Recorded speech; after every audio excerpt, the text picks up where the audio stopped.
Hey everyone, welcome back. We're going to dive into a pretty intense situation today. Yeah. The protests that have been happening in Bangladesh, and they've been really rocking the country, it seems like. A country on edge. Yeah, and we're talking about a country that's kind of like come to a standstill Right. because of this controversy over the quota system for government jobs. Yeah. The quota system's at the heart of it. Yeah, and it's gotten so bad that schools are shut down. Wow. The internet's been cut off. There's a military curfew in place. Wow. That's a strong response. And, we're talking about over 150 people killed. It's tragic. Thousands injured.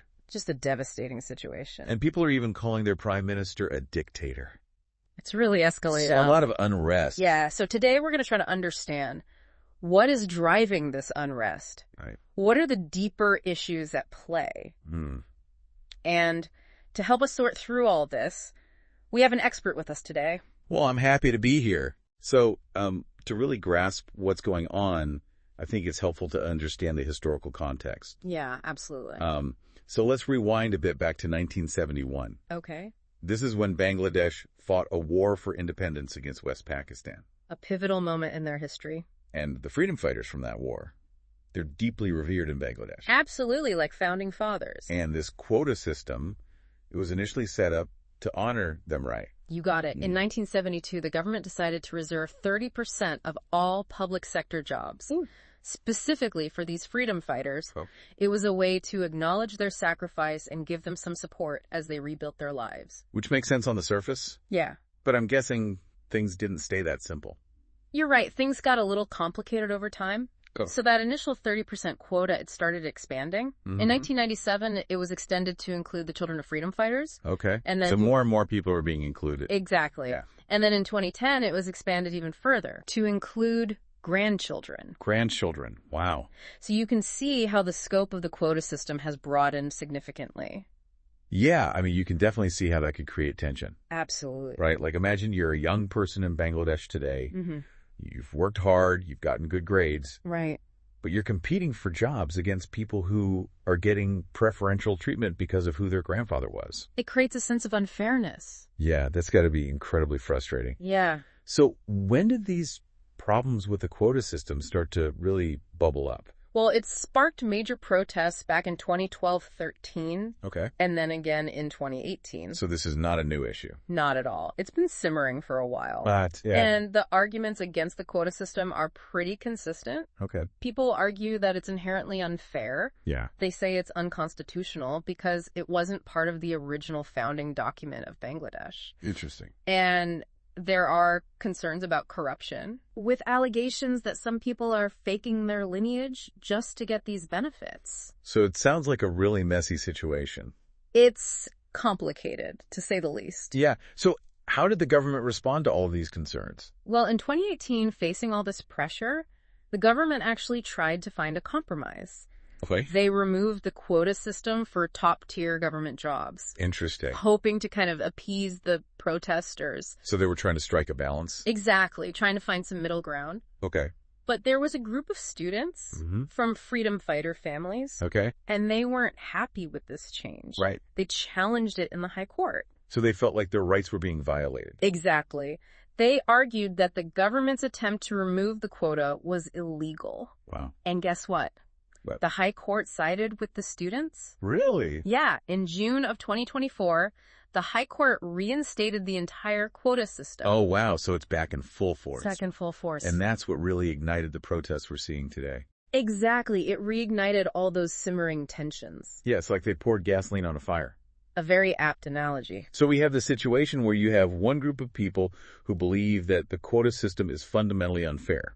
Right. And then you have another group of people who see it as this important way to honor their family legacy and the sacrifices that their families made for Bangladesh's freedom. It's a clash of perspectives. Yeah, and they both have valid points. Absolutely. A really tough situation. Yeah, it puts the government in a very difficult position.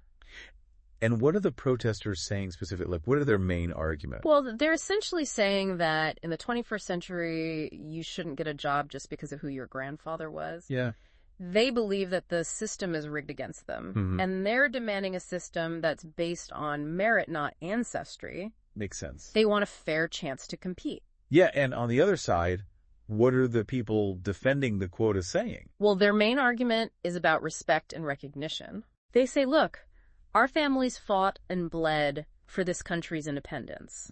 The least the government can do is provide some benefits for their descendants. Right. They see it as a way to honor their sacrifice. And as a small price to pay for the freedom they enjoy today. Exactly. They view it as a matter of national gratitude. It's a deeply emotional issue. Yeah, it really is. And it's hard to see how anyone could easily find a solution that would make everyone happy. It's a very complex situation. So what has the government done in response to these latest protests? Well, after their initial attempt to remove the quota for top-tier jobs failed, Right. they've appealed the High Court ruling to the Supreme Court. So it's still being fought in the courts. Exactly. They're trying to navigate the legal system while also trying to calm things down on the streets. Which I imagine is easier said than done. Absolutely. The level of unrest is pretty high. Yeah. And to try and control the protests, the government's deployed paramilitary troops. Which has unfortunately led to clashes and violence. Yeah, the situation's quite volatile. And it's even drawn condemnation from the United Nations. The international community is definitely watching this closely. And Prime Minister Sheikh Hasina. Mm-hmm. She hasn't exactly helped things with her public statements. That's putting it mildly. What do you mean? Well, she's made some pretty inflammatory remarks. Like what? Questioning the patriotism of the protesters. Wow. And even invoking the Razakars. Okay, I have to admit I'm not familiar with that term. So to understand that, we need to go back to the War for Independence in 1971. Okay. The Razakars were a group that sided with West Pakistan, Oh, wow. essentially collaborating with the enemy. So they're considered traitors? Yes, they're seen as traitors in Bangladesh, and many were tried for war crimes after the war. So by bringing them up, she's basically comparing the protesters to traitors. Exactly, it's a very loaded term. Yeah. And it was seen as a way to discredit the protesters. And shut down any kind of legitimate dissent. Precisely, it's a way to avoid addressing the root causes of the unrest. That's a risky move. It's a gamble, for sure. So did the Supreme Court ever actually weigh in on this whole quota debate? They did. In July of 2024, the Supreme Court actually recommended a huge reduction of the freedom fighter quota. Really? They said it should be slashed from 30% Wow. down to just 5%. That's a major change. And they also suggested that other quotas Would- for women, ethnic minorities, and people with disabilities Uh-huh. should also be reduced, Okay. bringing the total quota down to just 7%. Wow, so a 7% quota, that's a dramatic shift. A significant reduction. But did it satisfy the protesters? Well, it was a step towards what they were demanding. Okay. But it didn't really address the core issue, Which is? which is the massive unemployment problem in Bangladesh. Right, we're talking about a country with serious economic issues. Exactly. So this protest, is it really just about the quota system? I think it's a symptom of something much larger. Okay. It reflects deeper anxieties about fairness, opportunity, and the future of Bangladesh. So even if this quota system disappeared tomorrow, those underlying problems would still be there. Absolutely. They wouldn't just vanish overnight. It's like we're seeing a whole generation in Bangladesh wrestling with this uncertainty about what their future holds. It's a nation at a crossroads. Yeah, and the outcome of this struggle is going to have ripple effects. Absolutely. Far beyond just Bangladesh. For sure. It's a story that the whole world is watching. And we're going to continue to unpack it right after this. We were talking about this whole generation in Bangladesh that's facing a ton of uncertainty. Yeah, it's like a powder keg situation. Exactly. A clash between a generation that's demanding change and a system that seems resistant to it. And it really does feel like a turning point in their history. Absolutely. So much is at stake. And as we're trying to understand what the future holds for them, we can't ignore the political dimension. Right. The politics are definitely a huge part of this. Yeah, because the country's facing some serious economic challenges. Declining foreign exchange reserves. Having to seek loans from the IMF and China. Dealing with high inflation. 9%. Right. It's putting immense pressure on Prime Minister Sheikh Hasina and her government. Yeah, especially with all the criticism she's already facing. Right, for her leadership and how she's handling these protests. Bringing up the Razakars. Accusing protesters of being unpatriotic. It's definitely a risky move. Yeah, those are some serious accusations. By invoking the Razakars, she's tapping into this deep well of national pride and historical memory. So it's kind of like a way to paint herself as the protector of Bangladesh's independence. Exactly. And to frame the protesters as a threat to the nation's identity. It's a classic tactic. It is. Leaders use this all the time. When faced with dissent, they create this us versus them narrative. But is it working? It's tough to say. She's been in power for a long time. This is her 4th consecutive term. And she does have her supporters. Absolutely. Especially those who credit her with the economic progress that Bangladesh has made. But her recent re-election was kind of shady, right? Yeah, there were a lot of allegations of voter suppression and rigging. Which makes you wonder how much legitimacy her government actually has. Exactly. And her response to these protests, particularly the use of force against the demonstrators, it has eroded public trust. And even the UN has criticized it. The international community is watching this closely. And it's important to remember that these protests are mostly being led by young people. A new generation. They've grown up in a different Bangladesh than their parents and grandparents. They're more connected to the outside world. They're more aware of their rights. And less likely to be swayed by those appeals to blind patriotism. Yeah, it's like a generational clash. Absolutely. Happening on this national stage. And it's all happening while Bangladesh is trying to figure out its place in this rapidly changing world. It reminds me of this quote that we came across in our research. Oh, yeah. It said, "A patriot must be ready to defend his country against his government." That's a powerful quote. And it feels so relevant here. It does. These protesters are clearly passionate about the future of their country. Regardless of whether you agree with how they're doing it. They're demanding accountability, transparency, and a system that works for everybody. Not just a select few. It's a sentiment that resonates far beyond Bangladesh. Yeah, we're seeing similar movements all over the world. Young people demanding change. Challenging the status quo. Pushing for a more just and equitable future. It's like a global phenomenon. Driven in part by the power of technology and social media. Oh, and speaking of social media, it's playing a huge role in these protests. Absolutely. And the government even tried to shut down mobile internet access. That's a big deal. Yeah, it shows just how much they fear the power of social media. It's become this essential tool for organizing protests. Spreading information. Circumventing censorship. It's like a digital battlefield. Exactly, with the government trying to control the narrative.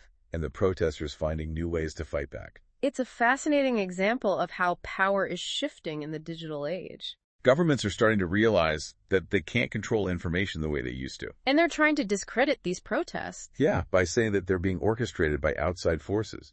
Like foreign governments. Another age-old tactic. Trying to paint the protesters as pawns of some external enemy. But it's a tough sell in today's world. With social media, it's easier than ever for people to connect with others who share their concerns. No matter where they live. Exactly. It transcends borders. So while the government might try to portray these protests as some foreign conspiracy, the reality is that they're rooted in very real grievances within Bangladesh itself. And those grievances, this desire for fairness, opportunity, a voice, they resonate far beyond Bangladesh's borders. It's about the struggle for a more just and equitable world. The struggle that's happening all over the globe. Exactly. And the outcome of this struggle in Bangladesh, it's going to have ripple effects. For sure. It'll be watched closely by other countries facing similar challenges. And by those advocating for greater freedom and democracy all over the world. It's a reminder that this quest for a better future is a constant battle. It requires vigilance, courage, and a willingness to challenge those in power. And even though the path forward is unclear, it's clear that the voices of the Bangladeshi people, particularly the youth, are going to be crucial in shaping the country's destiny. We've covered a lot of ground today. We have. From the history of this quota system to the economic and political forces fueling the protests. It's a complex situation. But there's one more layer we need to unpack. Oh, okay. The social and cultural shifts that are happening beneath the surface. Right. And we'll dive into that right after this. So we've been talking about all this pressure in Bangladesh, this controversy over the quota system, the struggling economy, and this whole generation that's pushing for change. It's a lot. Yeah. And there's this other layer to the story, something we haven't really touched on yet. Okay. These social and cultural shifts that are happening kind of beneath the surface. Right, because it's not just about the economics and the politics. Right. It's about a deeper transformation that's taking place within Bangladesh's society. So what are we talking about here? Well, for decades, the narrative of the freedom fighters and their sacrifices It's been central to Bangladesh's identity. It's like woven into the fabric of the nation. Exactly. And that narrative, it's been so closely tied to this quota system. Right. It's like a social contract, you could say. Yeah, a way of saying we honor your sacrifice by providing for your descendants. Exactly. But now that contract is being questioned. Right, it's a younger generation. Right. Who are saying, hey, we respect the sacrifices of the past, but we also want to be judged on our own merits. Right. Not just on who our grandfather was. And that's got to be a tough pill to swallow for some people. It challenges those deeply ingrained social hierarchies. Right, because for a long time, being descended from a freedom fighter, it meant something, it came with certain privileges. But now those privileges are being challenged. And that creates tension. Oh, yeah, for sure. It's like a clash of values, a struggle to define what it means to be Bangladeshi in the 21st century. So how do they move forward from this? It's a tough question. There's no easy answer. Yeah. How do you reconcile your history with the aspirations of the future? I think the first step is acknowledging that both sides have valid points. Okay. The government needs to really listen to the concerns of this younger generation. Right. And not just dismiss them as, unpatriotic or ungrateful. And on the other side, the people defending the quota system, they need to be open to compromise. Right. And recognize that, holding on to the past so tightly might not be the best way to honor it. Exactly. So it's about finding solutions that work for everyone. Right. Solutions that balance respect for the past with a commitment to a fair and equitable future. That's a tall order. It is. But Bangladesh has overcome challenges before. They have a history of resilience. They fought for their independence. They've dealt with natural disasters. They've built a vibrant economy. Yeah, they've shown that they can adapt and overcome. And I believe they have the strength to navigate this crisis as well. And they're not alone in this. Right. The international community has a role to play. Supporting those democratic institutions. Encouraging dialogue. Holding those in power accountable. These are all ways we can help Bangladesh find its way forward. And it's important to remember that this isn't just about Bangladesh. It's bigger than that. This is about the universal desire for fairness, opportunity, and a voice. It's a story that resonates with all of us, no matter where we come from. Exactly. And by paying attention to these struggles, learning from them, supporting those who are fighting for a better world, we can all contribute to a future where everyone has a chance to thrive. That's a great point, and I think it's a good place to wrap up our deep dive into these protests in Bangladesh. It's been a really insightful discussion. It's a complex issue. No easy answers. Absolutely. But it's a story that deserves our attention and our empathy. Thanks for joining us, everyone, and we encourage you to check out the links in our episode description. Yes. Learn more about Bangladesh and the issues we've discussed today. We'll see you next time.